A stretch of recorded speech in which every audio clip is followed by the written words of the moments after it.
마태복음 6장 9절에서 13절 봉독하겠습니다. 그러므로 너희는 이렇게 기도하라. 하늘에 계신 우리 아버지여, 이름이 거룩히 여김을 받으시오며 나라가 임하시오며 뜻이 하늘에서 이루어진 것 같이 땅에서도 이루어지이다. 오늘 우리에게 일용할 양식을 주시옵고 우리가 우리에게 죄 지은 자를 사하여 준 것 같이 우리 죄를 사하여 주시옵고 우리를 시험에 들게 하지 마시옵고 다만 악에서 구하시옵소서. 아멘.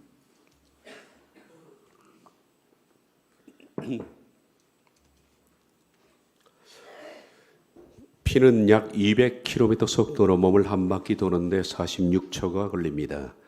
눈을 한번 깜빡거리는데 걸리는 시간은 40분의 1초입니다.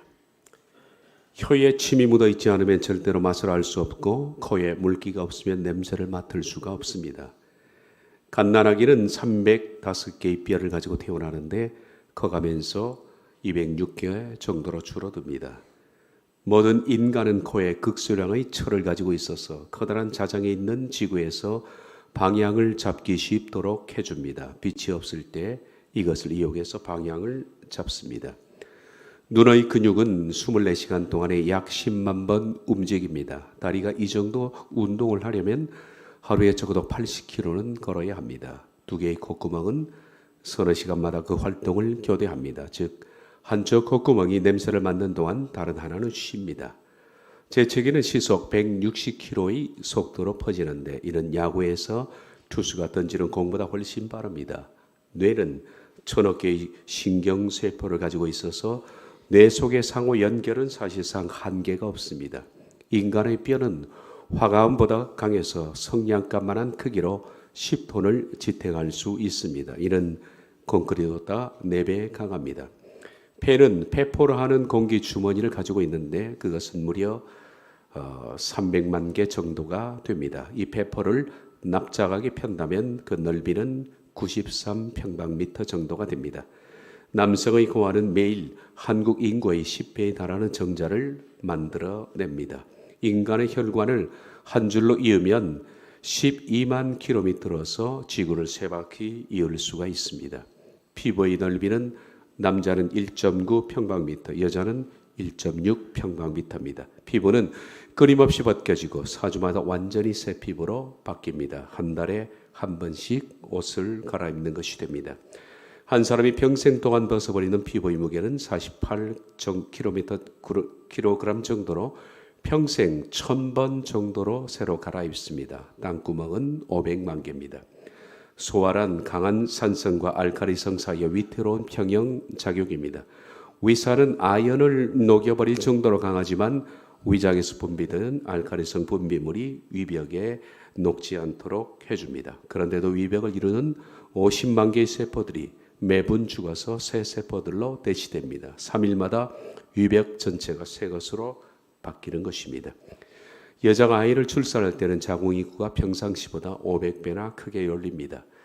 자동차를 만드는 데는 13,000개의 부품이, 보잉 747 제트여객기는 300만 개의 부품이, 우주 왕복선에서는 500만 개의 부속품을 필요로 하지만은 인간의 몸에는 100조 개의 세포 조직이 있고 25조 개의 적혈구와 250개의 백혈구가 있습니다. 심장은 1분에 4.7리터의 피를 퍼내고 혀에는 9,000개 이상의 미각세포가 있습니다. 이 얼마나 정교한 기계입니다.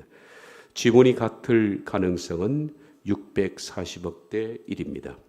한 단어를 말하는데 650개의 근육 중 72개가 움직여야 합니다.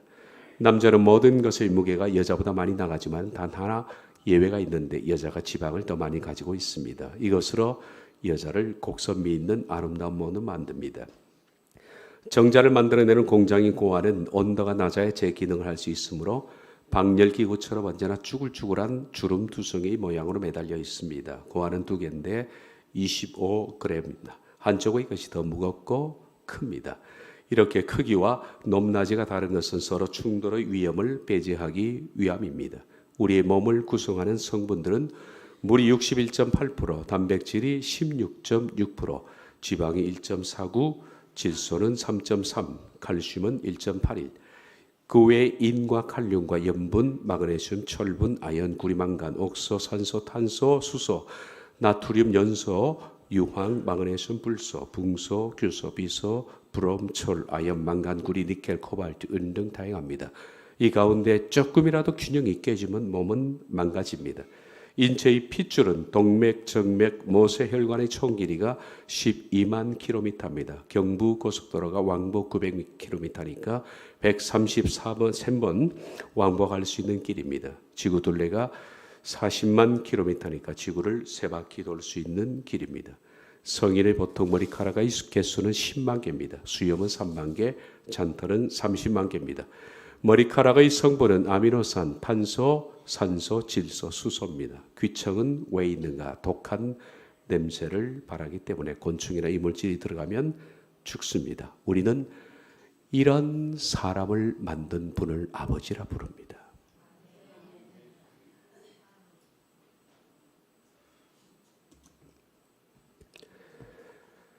하늘에 계신 우리 아버지, 얼마나 위대한 표현인지 모릅니다. 그분은 초월하시고 그리고 우리에게 아빠가 되시기를 원하십니다. 그런데 여러분, 오늘 제가 여러분에게 참 중요한 얘기를 하나 하려고 합니다. 그것은 아빠라고 부르는 그 단어의 의미입니다. 아빠는 언약적 단어라는 것을 잊지 말아야 합니다. 많은 사람들은 이 점을 잘 모르고 있는 것 같습니다. 아빠는 언약적 단어입니다. 다시 말해서 우리들은 아빠와 자식으로서 계약을 했다는 얘기입니다. 계약을 했다. 많은 사람들이 그냥 부모, 자식 간의 친부로 아버지를 이해하는 것 같습니다. 아닙니다. 그러면 양자로서도 이해하는 것 같습니다. 그것도 포함되지만은 그 이상의 의미를 가지고 있습니다. 친부도 양자도 아닌 계약적 관계가 아빠라는 단어입니다. 이 점을 우리가 평생 살아가면서 유념했으면 좋겠습니다. 우리가 아빠라는 단어를 부르기 전에 먼저 우리들은 하나님과 전혀 우리 사이에 관계가 없는 존재들이었습니다. 에베소서 2장 1절 3절을 보면 그는 허물과 죄로 죽었던 너희를 살리셨도다. 우린 이미 죽은 존재입니다. 그리고 우린 그때 마귀의 자녀였습니다. 그때 너희는 그 가운데서 행하여 이 세상 풍속을 따르고 공중의 권세 잡은 자를 따랐으니 너 지금 불순종의 아들들 가운데 역사하는 영이라. 전에는 우리도 다 그 가운데서 우리 육체의 욕심을 따라 지내며 육체와 마음에 원하는 것을 하여 다른 이들과 같이 본질상 진노의 자녀였다. 우리가 관계가 없는 사람들이었습니다. 그리고 로마서 1장 28에서 32절 말씀처럼 우린 이런 마음속에 악을 품고 있던 사람들입니다. 불의와 추악과 탐욕과 악의, 시기, 살인, 분쟁, 사기, 악독, 수근수근하며 비방하며 하나님이 미워하시는 자고 능욕하며 교만하며 자랑하며 악을 도모하며 부모를 교역하며 우매하고 배약하고 무정하고 무자비한 자. 하나님께서 이런 자는 사형에 마땅하다라고 심판을 내리신 그런 사람이 우리였습니다. 그런데 우리가 이 언약적 단어 아빠라는 이 단어는 그리스도 예수님이 이 땅에 오셔서 속죄로 말미암아 우리가 그 아빠라는 단어를 부를 수 있는 계약적 체결자로서 쓴 것입니다. 로마서 5장 10절을 보면 우리가 원수되었을 때 하나님과 원수였답니다.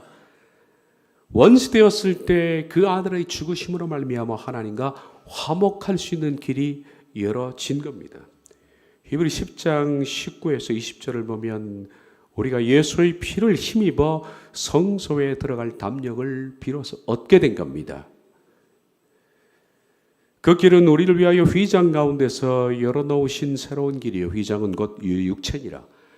예수님의 십자가에서 육체를 찢고 죽으심으로 우리가 하나님께 나아갈 수 있는 길이 열어진 것입니다. 그래서 예수님께서는 우리 개인에게 아버지라 부를 수 있는 자격을 부여하신 겁니다. 너는 내 형제에게 가서 이르되 내가 내 아버지 곧 너희 아버지 내 하나님 곧 너희 하나님께 올라간다 하라. 그래서 아빠라는 단어는 예수님의 언어입니다. 파테르, 위대한 단어입니다. 파테르는 아버지라고 부를 수 있는 단어지만은 아빠라는 의미에 좀 더 가깝습니다.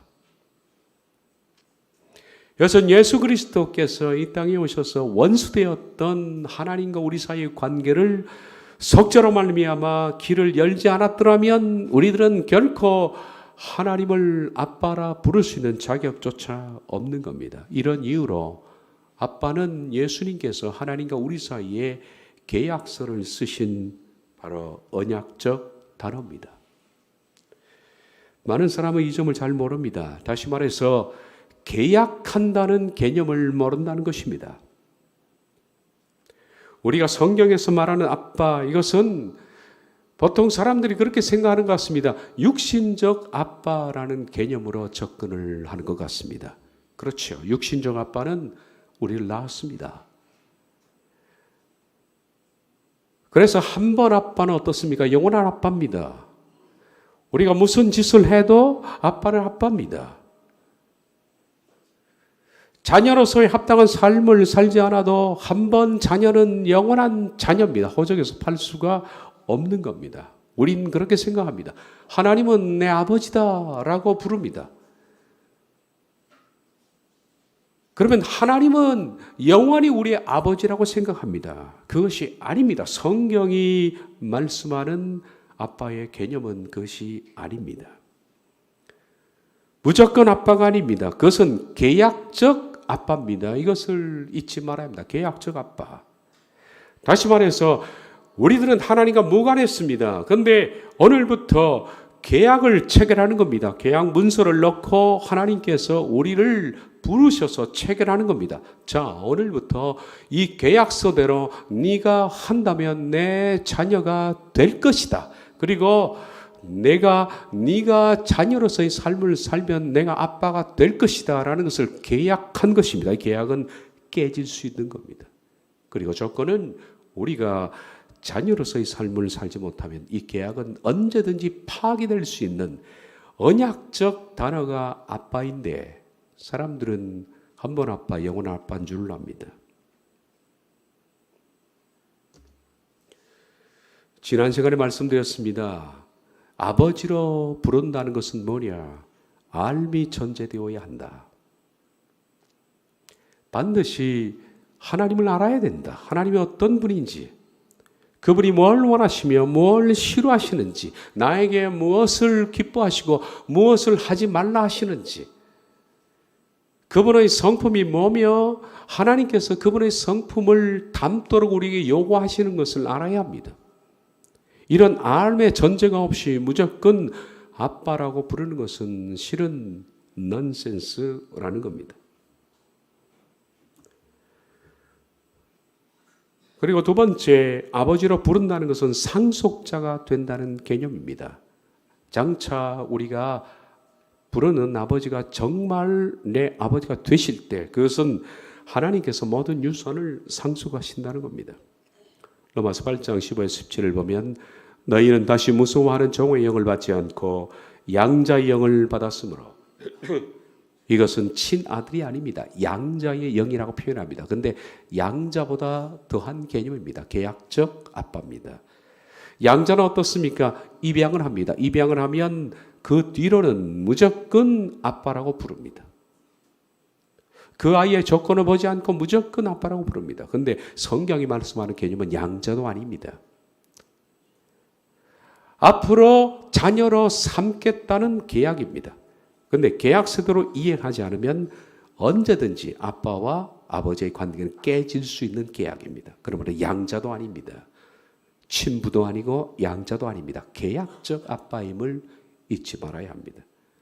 어쨌든 우리가 그래서 아빠, 아버지라 부르짖는데 성령님께서 우리가 자녀인 것을 증거합니다. 자녀가 되면 뭐가 됩니까? 상속자가 된다.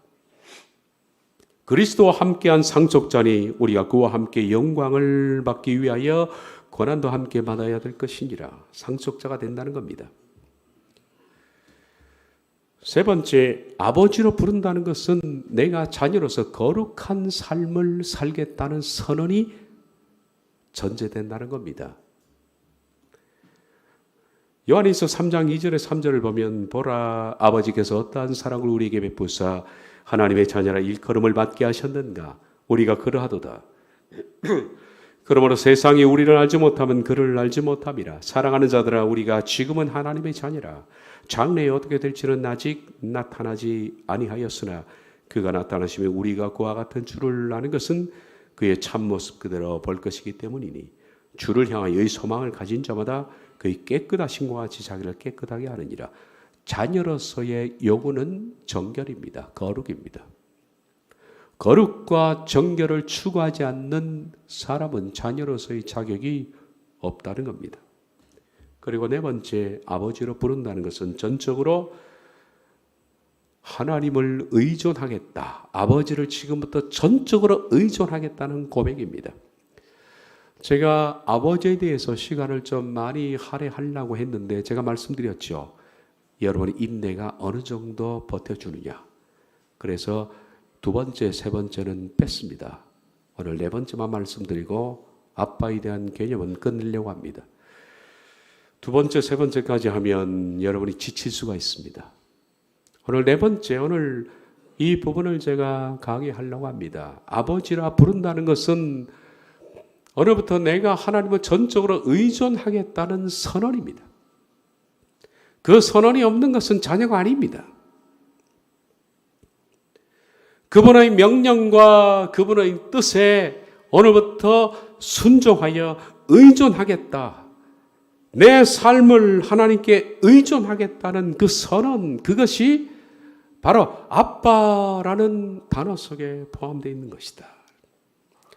더 이상 이 세상의 것들이나 이 세상의 사람들이나 이런 것들을 의존하지 않고 내 마음을 전적으로 아버지께 의존하겠다는 그 선언, 그리고 그 의존대로 살아갈 때 그를 자녀라 부르고 아버지라 부릅니다. 그리고 한 번 자녀와 아버지의 관계는 그것으로 끝나는 것이 아니라 자녀와 아버지가 되어가는 것입니다.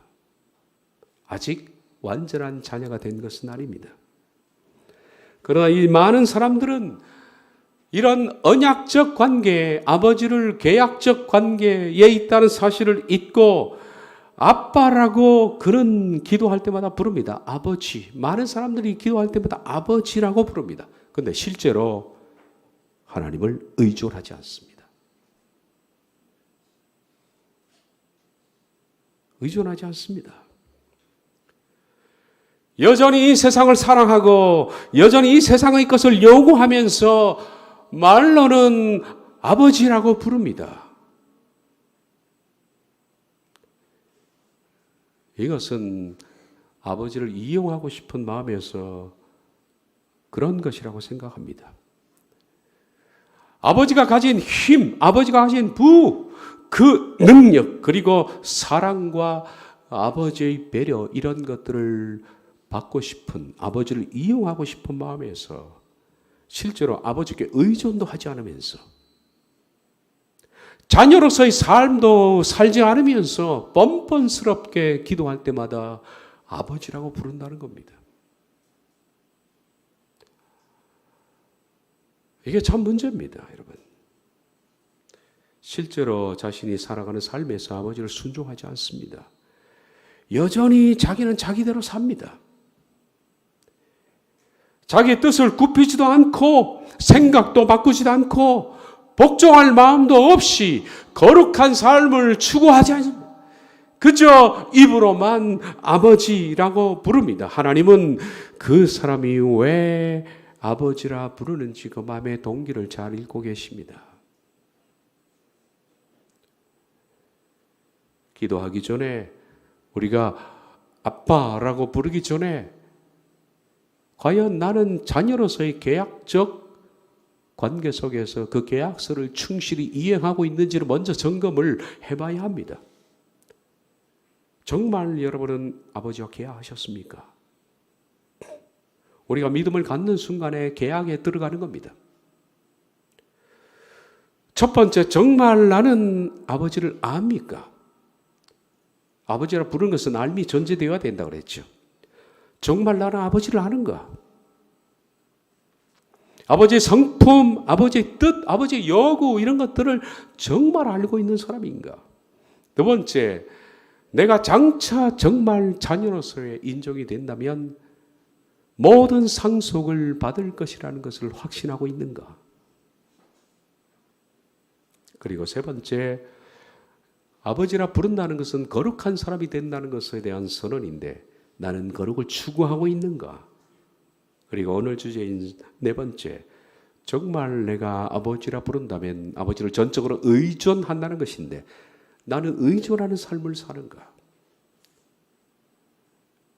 아니면 그냥 내 식대로 그대로 살면서 주일날 나와서 그냥 아버지라고 불러드리는 것에 불과하지. 그것은 내가 아버지라고 착각하고 있을 뿐 결코 아버지와 자녀의 관계는 아닙니다, 여러분. 이것은 무서운 단어라는 것을 기억해야 됩니다. 언약적 관계입니다. 계약입니다. 이런 계약적 관계가 아버지라는 단어인데 이 사실을 모르고 그냥 아빠라고 불러댑니다, 사람들이. 그러면 누가 당황할 것 같습니까? 하나님이 당황하실 겁니다. 하나님 없이 당황할 겁니다. 자녀가 아닌데 아빠라고 부르면 얼마나 당황스럽습니까? 예를 들어서 우리가 길을 걷다가 전혀 모르는 아이가 와서 아빠라고 부르고 늘어진다면 여러분 어떻습니까? 굉장히 당황할 거 아닙니까? 깜짝 놀랄 겁니다. 교회 안에서 이런 일은 비일비재하게 벌어집니다. 자녀로서의 삶도 삼지 않으면서 계약서대로 이행도 하지 않으면서 그냥 자기 편의상 아빠라고 부르는 사람 하나님 없이 당할 것 같습니다. 성경에서 위대한 신학 중에 하나가 언약입니다. 언약. 언약이라는 것은 약속입니다. 그리고 다른 말로는 계약입니다. 언약은 계약입니다. 여러분, 구약과 신약이 약속입니다. 계약입니다. 오래된 약속 그리고 새로운 약속입니다. 하나님께서 약속하신 것, 그리스도 예수님이 오셔서 다시 약속하신 것. 성경은 다른 말로 하면 promise입니다. 약속입니다. 창세기부터 요한계시록까지 하나님이 사람과 계약하신 그 계약서라는 얘기입니다. 이것이 성경입니다.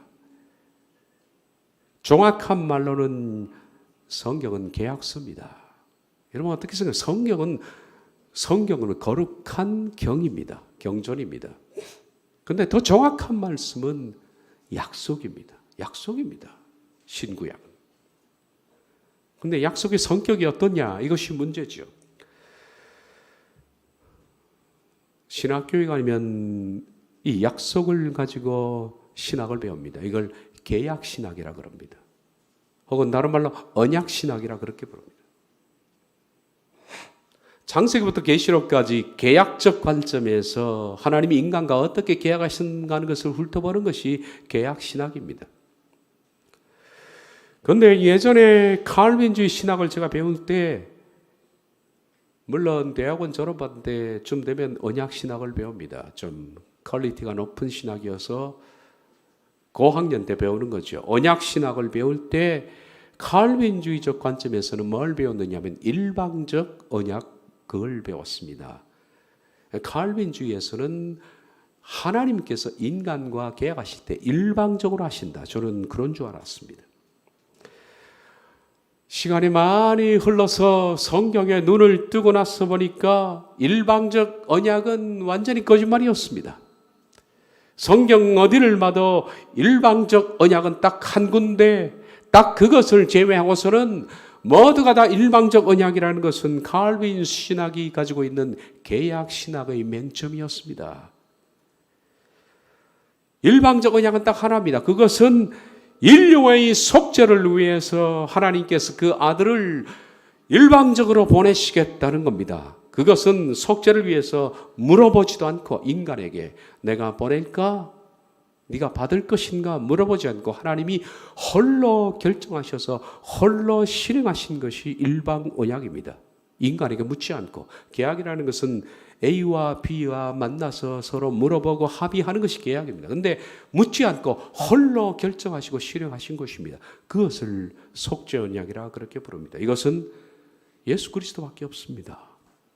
그 외에는 다 뭐냐? 일방 언약이 아니라 쌍방 언약이라 그럽니다. 너와 내가 같이 테이블에 앉아서 약속대로 계약을 체결하고 그 계약서대로 이행하지 않을 때 계약은 깨지는 것, 그것이 쌍방 언약입니다. 여러분이 집을 살 때도 물건을 살 때도 계약하는 그것이 바로 쌍방 언약입니다. 결혼도 쌍방 언약입니다. 일방 언약이 아닙니다. 한쪽이 무조건 사랑하겠다는 것이 아닙니다. 네가 사랑하고 나 사랑하고 서로 사랑이 전제가 되고 용서가 전제가 되고 할 때 계약이 조건이 지켜질 때 부부로서의 삶이 살겠다는 쌍방 언약이 바로 결혼입니다. 만약 그 계약을 쌍방이 한쪽이라도 어기면 어떻게 됩니까? 계약서는 중지가 됩니다. 그리고 계약은 찢어야겠죠. 여러분이 하나님과 믿음을 갖기 시작할 때, 하나님에 대한 믿음을 갖기 시작할 때 그때 뭘 썼느냐 하면 나는 잘 모르지만은 바로 계약서를 쓰신 겁니다. 내가 성경을 믿기 시작할 때 성경 안에 있는 것이 전체가 계약서입니다. 여러분, 구약과 신약, 오래된 계약서, 그리고 예수님이 새로 세운 계약서, 우리가 성경을 믿는 순간에 나는 계약 관계에 들어갔다는 것을 잊지 말아야 합니다. 여러분들은 계약서를 잘 열어보지를 않았을 겁니다. 어리석게도 우리들은 물건을 하나 사면, 집을 하나 사면 계약서를 꼼꼼히 체크를 합니다. 철저히 계약서를 체크하고 혹시 내가 실수해서 놓친 것이 없을까라고 또 보고 또 봅니다. 그런데 왜 영생에 관한 이 성경 계약서는 들여다볼 생각을 하지 않을까요? 이 중요한 내 영혼이 걸린 문제인데 7, 80년 인생 사는 것도 이렇게 고달파서 물건 하나 사는 것도 계약서를 점검을 하는데 왜 영혼이 걸린 영생의 문제, 영혼의 계약서는 읽어보지를 않고 그냥 맥을 놓고 있는지 모르겠습니다. 어쨌든 여러분은 예수님을 믿는 순간에 나도 모르게 계약서에 사인을 한 것입니다. 그러나 계약했다고 해서 모든 것이 종결되는 것이 아닙니다. 성경의 계약은. 그 계약은 종결은 언제 오느냐 하면 바로 우리가 죽어서 혹은 예수님이 오셔서 모든 삶이 끝날 때 계약은 펴놓고 종결을 합니다. 그리고 그 계약서대로 산 사람에게는 자녀라는 하나님의 직책을 부여하십니다. 그리고 그분이 아버지가 되신다는 겁니다. 지금은 어떤 관계냐? 자녀가 되어 가기 위한 계약을 한 겁니다. 저는 이렇게 살겠습니다.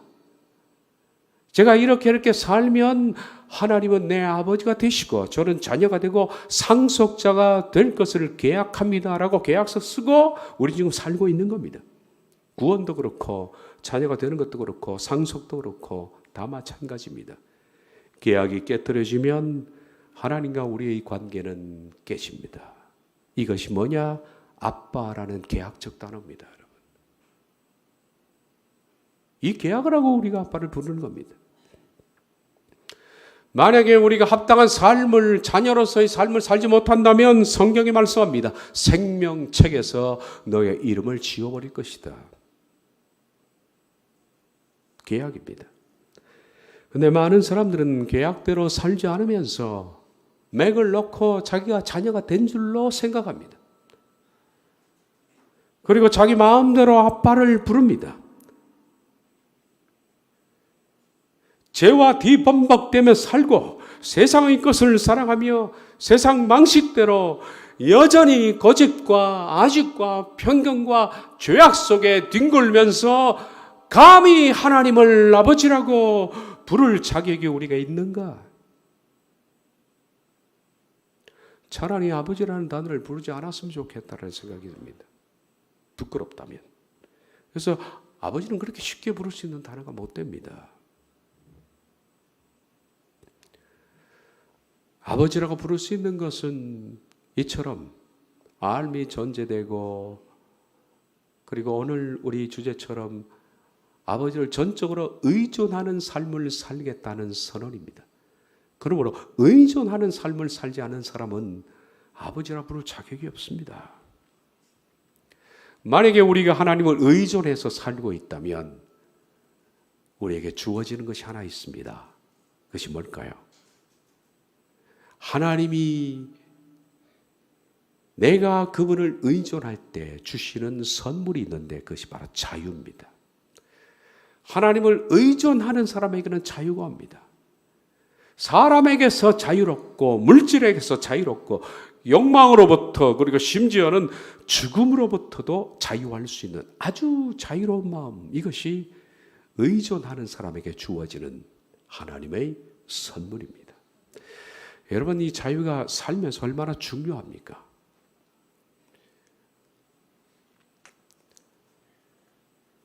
우리가 돈이 있어도 자유가 없으면 돈을 누릴 수가 없습니다. 자유가 없는 사람은요, 궁궐에 살아도 거지가 되는 법입니다. 아무리 좋은 것을 거머쥐어도 자유가 없는 사람은 그것의 노예일 뿐입니다. 자유는 모든 것들을 행복하게 만드는 최종의 정점이라고 할 수 있습니다. 이 자유. 사람들은 이 자유가 어디서부터 오는지 모릅니다. 그런데 이 자유는 세상의 것들로부터 오는 것이 아닙니다. 세상의 것들은 마치 바닷물과 같아서 마시면 마실수록 더 갈증만 일으킬 뿐입니다. 더 많이 가진 사람은 더 많이 갖기를 원할 뿐입니다. 사업하는 사람은 더 큰 사업, 더 확장, 이런 것들의 노예가 될 뿐입니다. 이상한 일이죠. 우리가 생각하기에는 그만큼 가졌으면 이제는 모든 것을 놓고 편히 쉴 법도 한데, 가지면 가질수록 더 갖고 싶은 것이 인간의 욕망입니다. 그러므로 자유는 결코 세상에서부터 오는 것이 아닙니다. 자유는 이상하게 하나님을 의존할 때 오는 겁니다.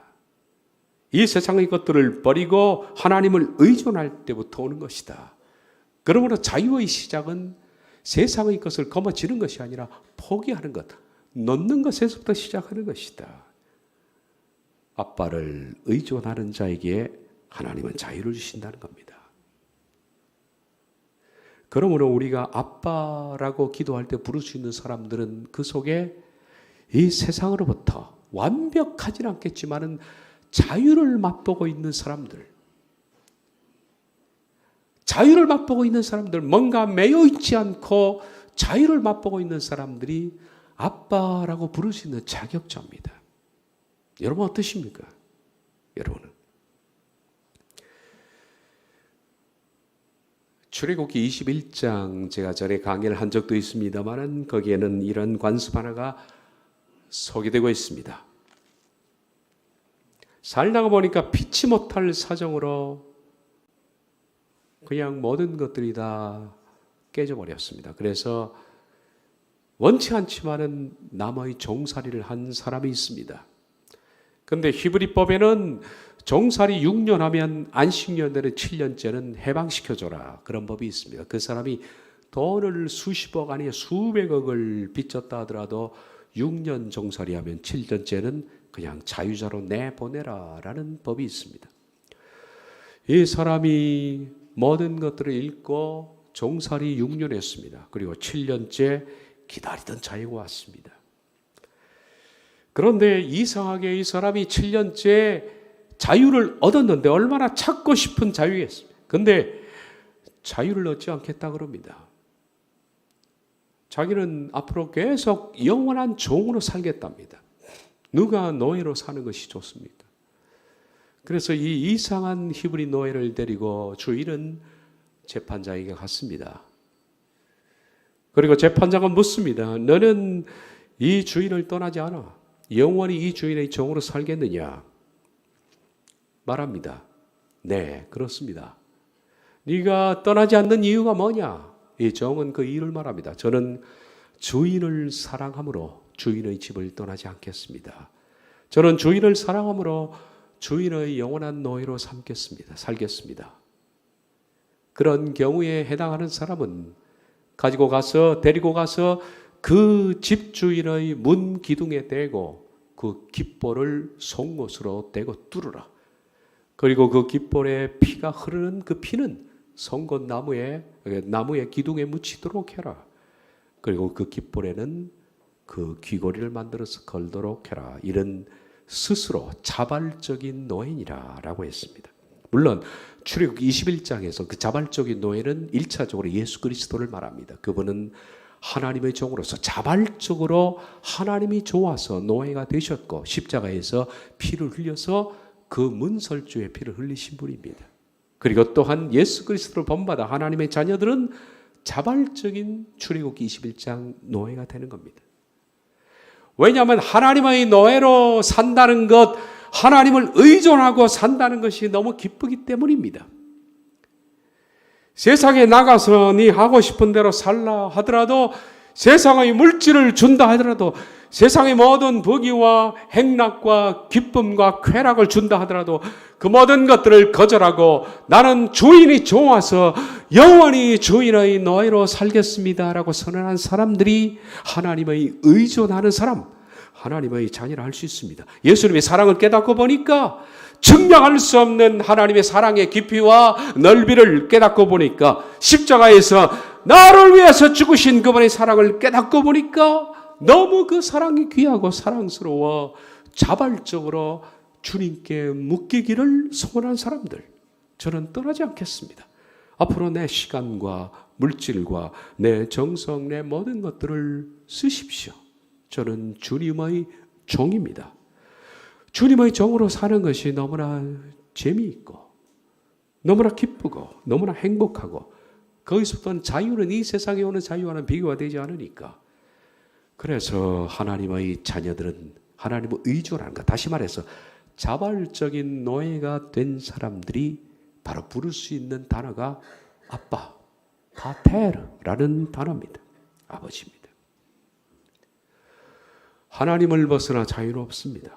진정한 자유는 바로 아버지를 의존할 때 옵니다. 진리를 알지니 진리가 너희를 자유케 하리라. 수고하고 무거운 짐진 자들아 다 내게로 오라. 내가 너희를 쉬게 하리라. 내 멍에는 쉽고 내 짐은 가벼움이라. 주님께 가서 자발적으로 소처럼 멍에를 맬 때 인간은 자유롭다는 겁니다. 사람은 하나님을 떠나서 스스로 자유하면 그 자유는 다 무엇으로 이루어지냐면 죄로 이어집니다. 하나님을 떠난 자유는 무례하고 교만하고 함부로 행동하고 함부로 말하고 함부로 자기 스스로 결단하고 자기 선택하고 악을 저지르는 것이 인간입니다. 그러므로 인간은 자유가 넘칠 때 반드시 인간은 파멸과 직결되게 돼 있다는 거예요.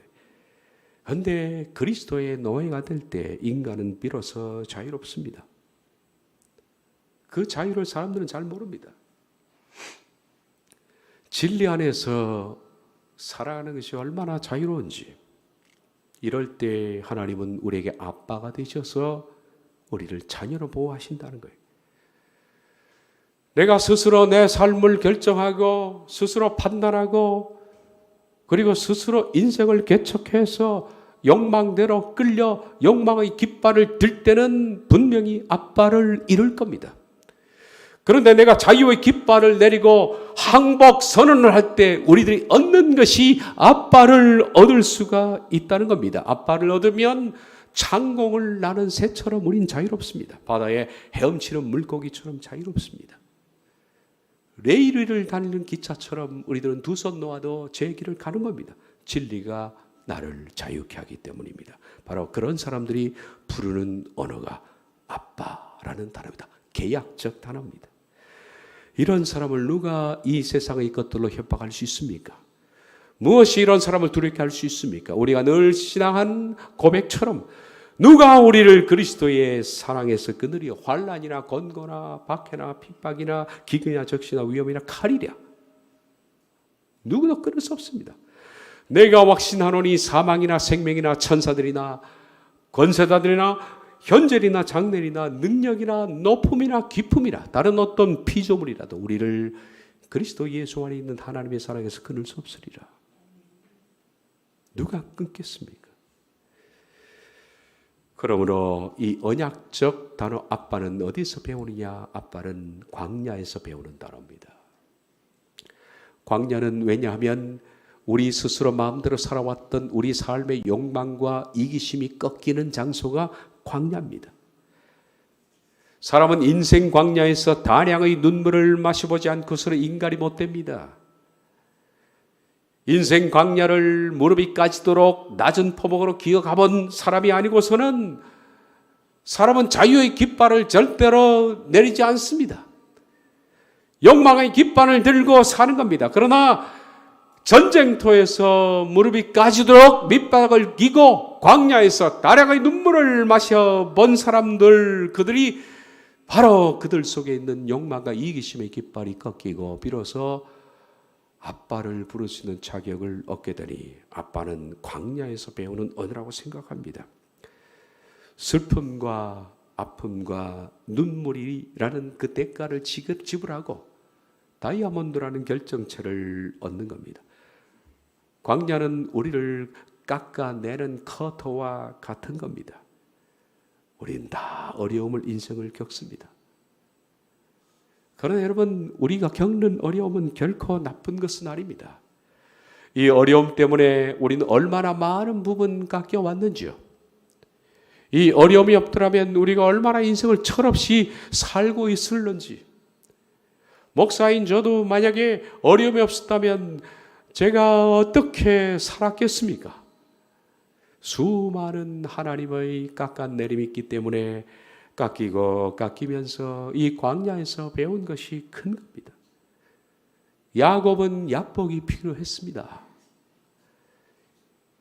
형이 죽이기 위해서 400명을 데리고 오는 그 야복, 그리고 야복강 그 후에 자기 딸 디나가 세겜 족장 아들 하몰에게 강간을 당하고 그로 인해서 시몬과 레위가 세겜족을 죽이고 죽을 위기에 직면하게 되고 도망가다가 노상에서 라헬이 죽고 아들 요셉까지 잃고 이런 일련의 비통한 과정을 겪으면서 야곱이 깎여져 가서 마침내 야곱이 하나님의 자녀로서 아빠를 부를 수 있는 겁니다. 고난과 고통이 야곱의 욕망을 깎아낸 겁니다. 그러므로 이 아빠라는 단어는 광야에서 배우는 것이다 라는 겁니다. 여러분, 고난이 올 때 이를 악물고 요셉처럼 담장을 기어 넘으십시오. 이런 고난이 왜 왔나 이상히 여기도 말고 그냥 포도 넝끌처럼 바짝 담장에 달라붙어 기어올라 마침내 하나님의 자녀로서 내 속에 거룩함이 드러날 때까지 나를 죽이고 포기하는 일련의 과정 없이는 아빠를 부를 수가 없는 겁니다. 아버지로 부르는 것은 전적으로 아빠를 의존하겠다는 고백입니다.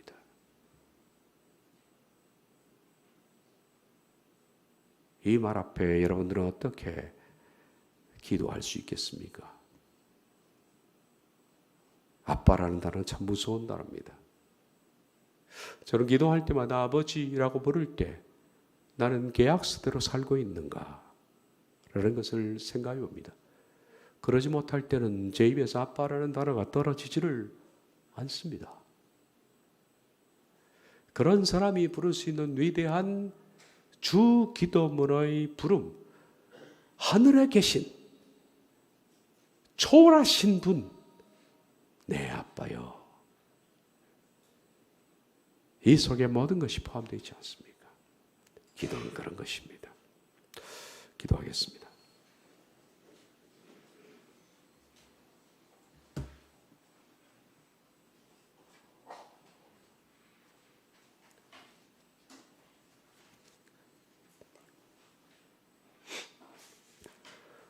하늘에 계신 우리 아빠시여, 주님, 제가 아빠라고 부를 수 있는 계약적 자격을 갖추기를 원합니다.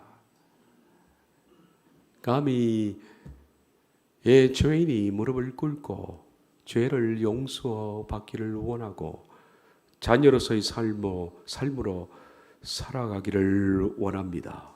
성령님 도와주셔서 우리가 부른 그 아빠가 장차 상속자 아빠로서 다가올 수 있도록, 최종적으로 우리가 자녀가 될 수 있도록 우리가 믿음을 극복해 나가면서 승리하게 하옵소서.